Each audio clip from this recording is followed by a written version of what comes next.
and you tell me where you went to kill Mr. Joseph Otero. Let me think now. Okay, I came through the back door. This is Dennis Rader. On June 27, 2005, Rader pleads guilty to the murders committed by the serial killer BTK. The footage of his confession in court shocks the world as he calmly describes, in detail, the horrific crimes he's being accused of. The killer stands proud, basking in his own glory. But there's one thing Rader doesn't know. Someone in the courthouse is planning to kill him. This is the Otero family. On January 15, 1974, 15-year-old Charlie Otero returns home from school to discover his family has been murdered. The young boy is destroyed. His life will never be the same. For the next 3 decades, he will think of only one thing: getting revenge for his family. While Dennis Rader is sharing details about the death of his victims, Charlie Otero stands just a few feet away, waiting for the right moment to kill the serial killer. It's 1974. The Otero family are new in Wichita, Kansas. Joseph Otero, a military man with a zest for life, and his wife Julia, loving mother to their 5 children, do their best to build a future for the kids. Charlie Otero is the oldest, and the young boy admires his parents. My mom and dad had this relationship of unbelievable love. You know, he adored her. It's the kind of love you wish you could find. Charlie is 15 years old, a grade A student with a bright future ahead. He helps look after his younger siblings and only wishes to make his parents proud. My mother cared for everybody. She didn't have a mean bone in her body. My mother had told me that the only thing she ever prayed for herself was to die peacefully in her sleep. And that's the one thing she did not get.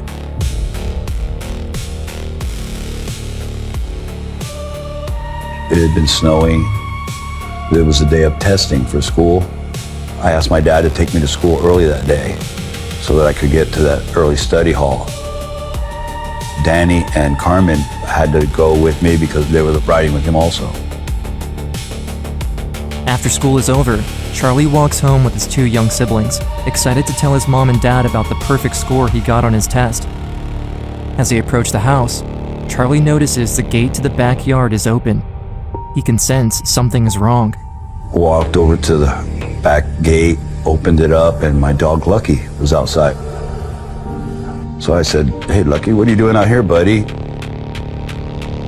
I opened up the kitchen door and I noticed that my mom's purse was on the stove, flipped up. There was no sound, nobody. And so I was like, I yelled out, "Is anybody here?" And one of my siblings yelled out, "Charlie, come quick. Mom and Dad are playing a bad trick on us." So I ran down the hall and I saw my mother and my father, and my life changed. Joseph Otero, Charlie's father, is found lying on the floor with the belt around his neck. His wife Julia lays motionless next to him, also tied up. As soon as I touched them, I knew they were dead. I could smell the fear and the pain that they had gone through. I could feel it all in the room. He basically died looking at each other's eyes. Charlie asks his younger brother to call the police, but they quickly find out the phone line has been cut. He then takes his siblings out of the house and begs a neighbor to get help. The police came and they took me away. I tell the police to go to my brother and sister's school and stop Joey and Josie from going home. They cannot go home and find us like this. Bring them to me. I gotta have them with me right now. And finally, a police captain came up to me and said, "Charlie, we gotta tell you that Joey and Josie were in the house." It felt like somebody had ripped my chest open and pulled my heart out. Joey was just like a little man. I mean, he was already a lady killer, good looking, totally athletic. Josie was a poet, an artist, very quiet. They had their whole lives ahead of them. When police entered the house, They found 9-year-old Joey Jr. bound in his room with a bag over his face. They also identify marks in the carpet that show the killer sat down to watch the little boy. Upon searching the house, a cop went into the basement and bumped into what he thought was a punching bag. After turning on the light, he found out it was actually 11-year-old Josephine hanging from a pipe. She had been abused. And I thought right then, there is no God. I hate God. I hate the world. I really lost my religion at that moment. The investigators looked shaken. What they saw and what had been done to the children. That would shake anybody. This was an average, normal, nuclear family. Nobody could fathom exactly why they were selected for this crime. Most people at that time thought it was a drug deal. We thought it was a one-off, a one-time deal. We were wrong. February 1974, 1 month later. Charlie is sent to New Mexico along with his brother Danny and his sister Carmen to go live with an uncle. They're to start a new life there, but to Charlie, life has lost all purpose. When my family was killed, you have an empty feeling in your heart. It's like it's not there anymore. PTSD kicked in, started drinking, using drugs, trying to get the memory out of my head, trying to get the visions out of my head. Every day, he catches himself watching over his shoulder, convinced that the man who killed his family will come for him too. All he knows and cares about is that the killer was never caught. I should have been there. I should have been home. If I hadn't gone to school early that day, I would have been there. April 4th, 1974. Just 2 miles away from where Charlie used to live, a 19-year-old man is running down the street with blood on his face when he catches a few passersby and begs them to call the police. He says, "Please help my sister. Someone broke into our house, and she's still there." When police arrive at the boy's home, they find 21-year-old Catherine Bright tied up with nylon stockings. She begs the officers to remove the binding because she can't breathe. The woman has been stabbed several times. After being rushed to the hospital, she dies. Her brother Kevin, who came out searching for help, was shot twice in the head, but he's in stable condition. Initially, the Bright murder was not associated with the Otero killings.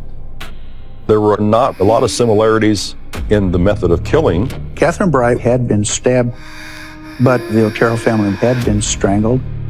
We noticed that the nylon stockings were tied with square knots, such as had been seen at the Otero crime scene. In both crime scenes, the telephone line was cut prior to entry. That wasn't enough to actually connect those two cases. However, police are able to make a composite sketch with the help of Kevin, who saw the killer up close. Right away, the sketch is shared with every news outlet in the state of Kansas. Everyone is on the lookout for who might fit the description. Thousands of tips flood in, with no solid lead. October 1974, 6 months later, police finally make an arrest after one young man confessed he did kill the Otero family, along with 2 of his friends. The news comes as a relief when the local papers hit the stands. Shortly after, a news reporter receives a call from an anonymous man. The person on the other end says, "Go to the library, you will find a letter and an engineering book." The letter started out with, "I did this. I did it myself. I did it alone. So let's set this straight." It shared information regarding the crime scene that only someone who had been in there would know about. Josephine, position, hanging by the neck in the northwest part of the basement, hand-tied with bind cord, noose with 4 or 5 turns. He wasn't remorseful about the Otero homicide. Somebody else was stealing his thunder, and he wasn't going to stand for it. At the end of the letter, he mentioned that the code words for me will be bind them, torture them, kill them. BTK. He indicated that he was a serial killer to be and threatened to continue to kill. Since investigators are unable to trace the author of the letter, the man who calls himself BTK disappears, and for the rest of 1974, no one hears a word from the killer. 1975 goes by, then 1976, and still not a word.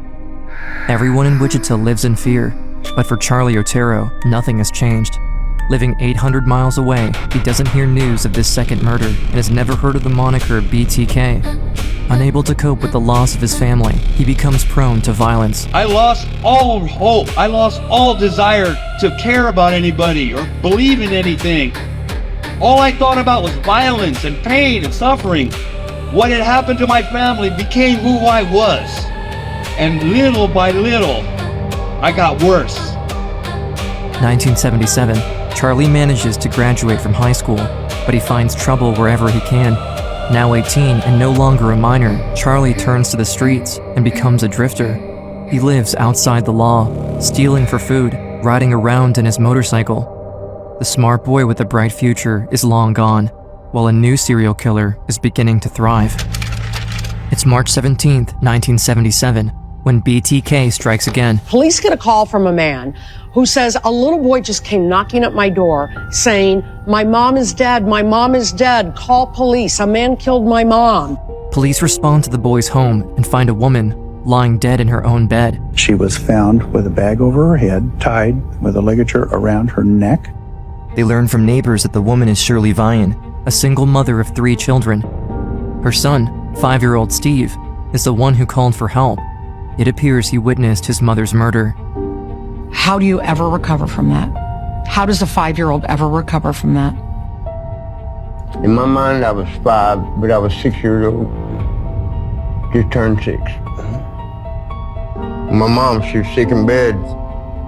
Sent me block up the road for a can of soup, you know. And on my way back, the man stops me. Shows me a picture, woman and child. Right away, the young boy can see the man is holding up a picture of his mom and his brother. Asked me, did I know who it was?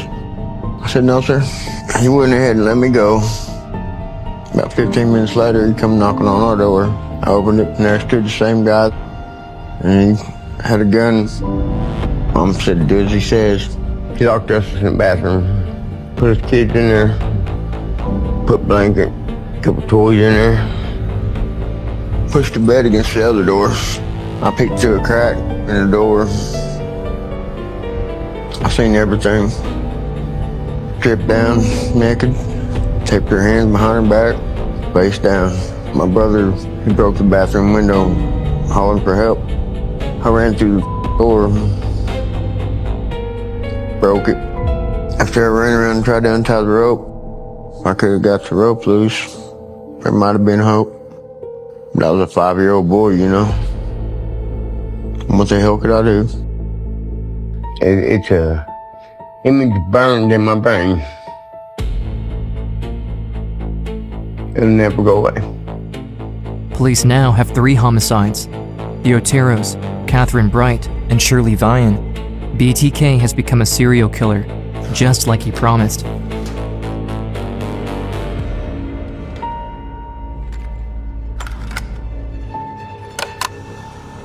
Yes, you will find a homicide at 843 South Pershing in Nancy Park. We received a call about 8:20 from an individual that hung up the phone, and officers came out and we have checked, and we do have a young lady that is a victim of a homicide.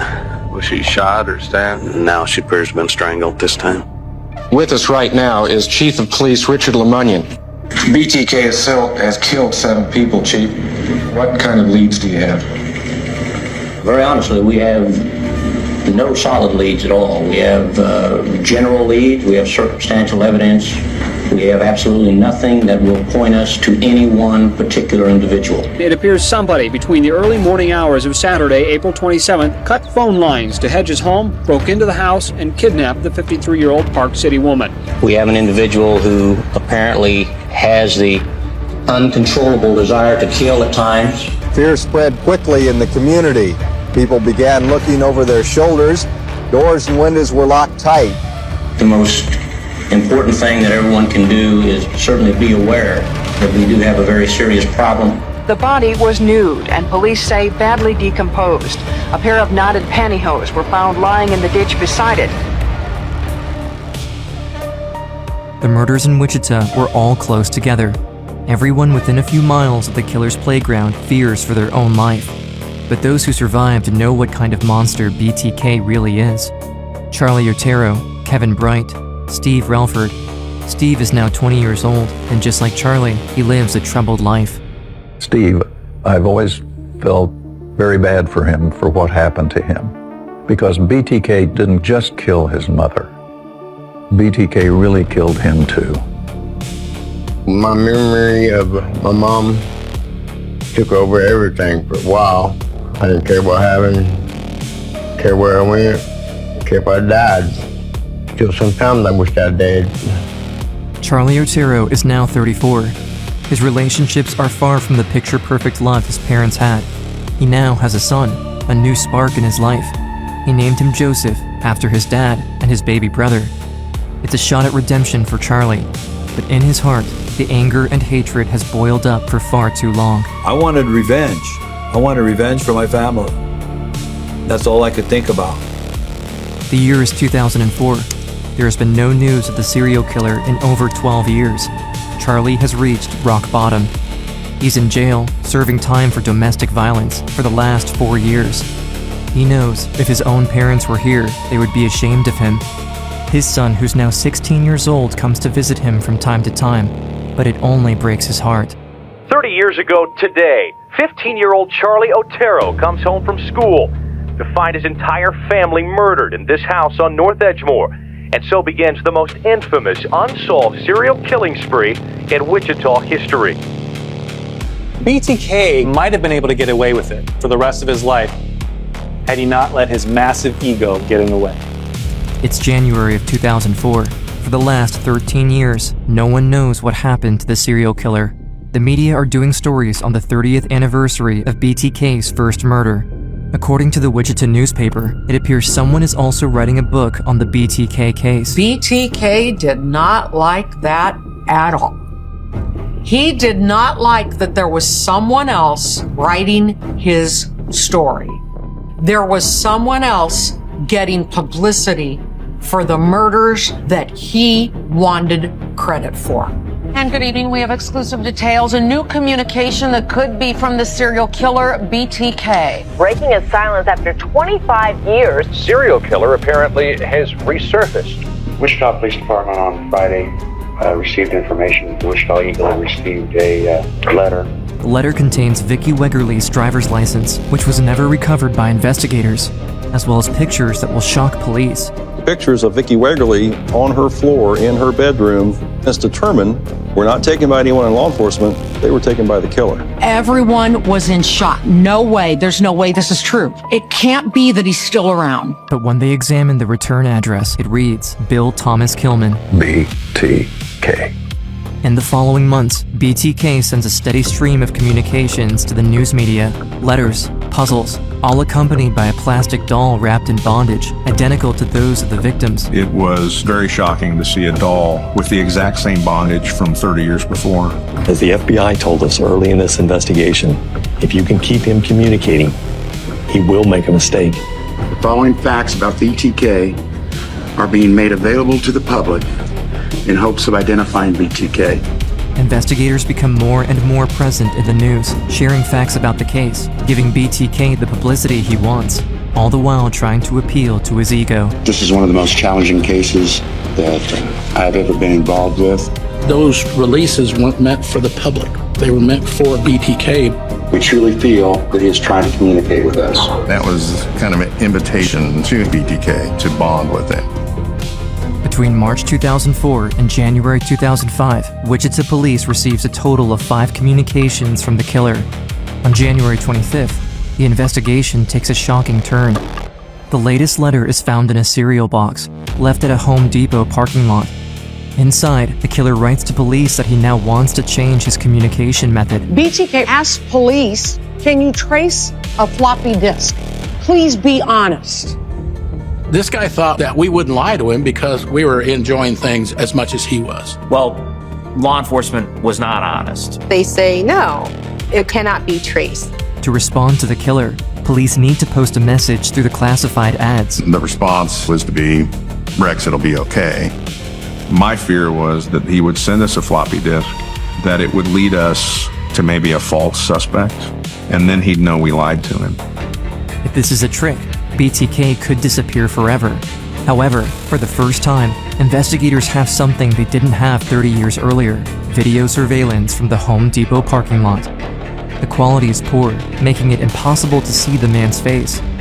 You wouldn't be able to identify anybody, but Ralph took one look at that film and said that's a Jeep Cherokee. This was truly the first piece of evidence we had that BTK didn't give us. Just days later, a floppy disk arrives at the Wichita Police Department from BTK. Right away, forensics analyze the disks. In a matter of moments, they are able to find the software registration to a user named Dennis and the organization name Christ Lutheran Church. Went to, I think it was a Google search, and found Christ Lutheran Church, and when he clicked on the officers, there was a picture of a man named Dennis Rader. We think it can't be this simple. Maybe this is a setup. Dennis Rader was president of his church. He was a compliance officer for the city of Park City. We've been tracking it down. The dogs are somewhat territorial as well as vicious. He was living a normal life. He was a Cub Scout leader. He's out there not only using knots, but he's teaching people how to tie square knots. He worked for ADT, the alarm company. He's in your house installing the alarm system, and he's a serial killer. And then we drove to Park City as fast as we could. There was a black Jeep Cherokee in the driveway. Investigators put Dennis Rader under 24-hour surveillance while they build the case against him. Back in 1974, we couldn't even spell DNA. The technology didn't exist back then. But at Josephine's feet, there was a pool. The crime scene investigator had incredible imagination. He took a pillowcase and he cut it up into several small pieces, and then he dipped it in that pool. 31 years later, a genetic profile would be drawn from one of those preserved pieces of evidence. Ever since the coming of DNA technology, police have been looking for a match to that genetic profile. Now, they have the next best thing. They find out Rader has a daughter who attended Kansas State University. His daughter, Carrie, she'd had a pap smear, and I was able to get a court order for the sample. I drove it as quickly as I could to our forensic laboratory. I recall it as being the longest 2 days in the world. I'll never forget the lieutenant called me and said, "Got the DNA back, it's him." BTK is Dennis Rader. On February 25th, 2005, police arrest Dennis Rader on his way home for lunch in Park City. As he is faced with the investigators who finally caught him, the serial killer who terrorized the state of Kansas for the last 30 years is stunned. Lieutenant Landwehr pulls up in a Ziploc evidence baggie with the purple floppy disk in it. He slides it in front of Rader and says, "You know what this is?"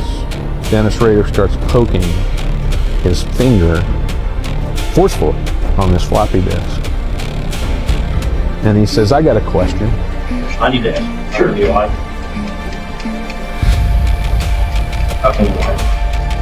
Rader thought that Landwehr was doing this for the fun of it, that they had a good thing going. I'll tell you why.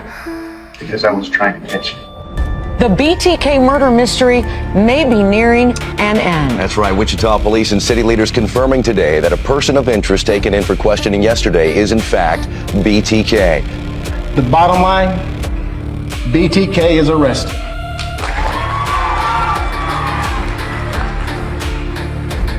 I believe most women in Wichita were very emotional that day because we really didn't believe it would never happen again. And you're like, we're finally safe. We're finally safe. Although many in Wichita are relieved by the news of the arrest, most are shocked to learn who BTK is. People knew Dennis Rader for his role at the local church. For the family of his victims, the news is horrifying. What could be worse than to piously pretend every Sunday that you're this example of Christianity? You can be the worst form of social sewage that ever crept out from under a rock. The day Dennis Rader was caught, I was working to do landscaping. I got the phone call from my sister. She said they got him. I said, "Yeah, right." She goes, "No, they really got him. They swear it's him." I put the phone down, and I remember bushes flying 10 feet high over my head. I was ripping them out of the ground.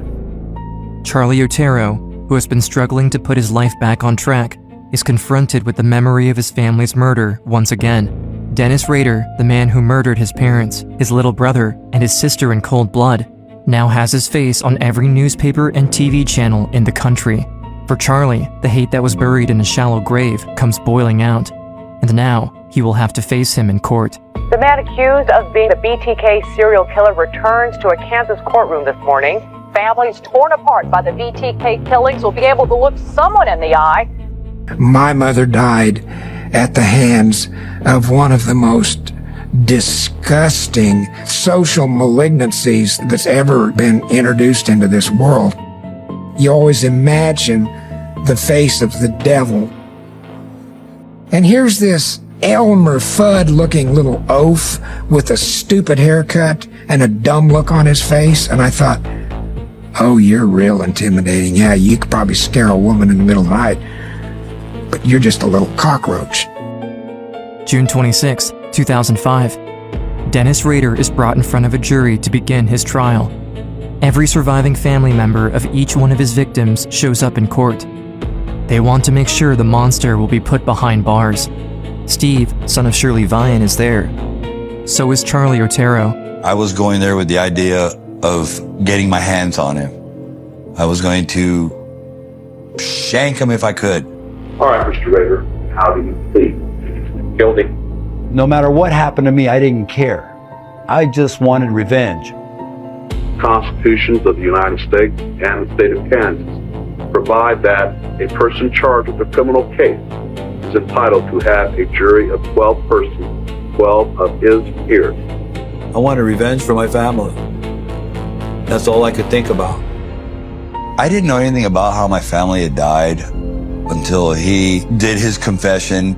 Well, I confronted the family, pulled a pistol, confronted Mr. Otero. He said that my mother said that, may God forgive you for what you're doing. And it broke my heart to hear that my mom had said these things to a man while he's killing her family in front of her. I wanted revenge. I wanted revenge for my family. For the next 45 minutes, the courtroom is quiet as the serial killer describes what happened to each of his victims. I started strangling. I stabbed her 2 or 3 times, either here or here. Most of them, like Charlie, are hearing the details for the first time. Rader speaks matter-of-factly, showing no emotion or remorse in the killings. I proceeded to tie her up on a bag over her head and strangled her. The kids were really banging on the door, hollered, screaming. Charlie is waiting patiently for the perfect moment to assault and kill Dennis Rader when he gets a call he never expected. When we returned from lunch, I was confronted by a phone call from my ex-girlfriend, the mother of my son, saying, Charlie, Joseph's been hit by a car, and he said he's in a coma. He's been hit by a car. I told God at that time, I said, I'll give my life. I'll give you everything. Just save my son. Charlie is asked to make a statement on behalf of his family, all the while not knowing if his son will survive the night. My name is Charlie Otero. I am not here to recant the personal loss I have felt for over 30 years, but to speak for all the members of my family, living and dead. Not only my siblings and I, but the entire families of the Oteros and the Burgoses suffered from the actions of one Dennis Rader. Sons, daughters, uncles and cousins, a father and mothers, all lost the precious moments my family's very existence would have brought them during their lifetimes. He caused me to challenge my faith, changed my future forever, and separated me from the rest of my loved ones for over 30 years. Yet a son's love for his mother would not allow Dennis Rader to tarnish her memory. The lessons I learned from my father and mother transcend the evil doings of Dennis Rader. You, Dennis L. Rader, to serve a term of life for each one of these counts. Those sentences are run consecutively, one after the other. After Dennis Rader's sentencing, Charlie Otero left his anger in the courtroom and walked out a new man. All need for revenge went away, and all I could think about was my son. My son woke up months later, a newborn child. God answered my prayers and saved my son.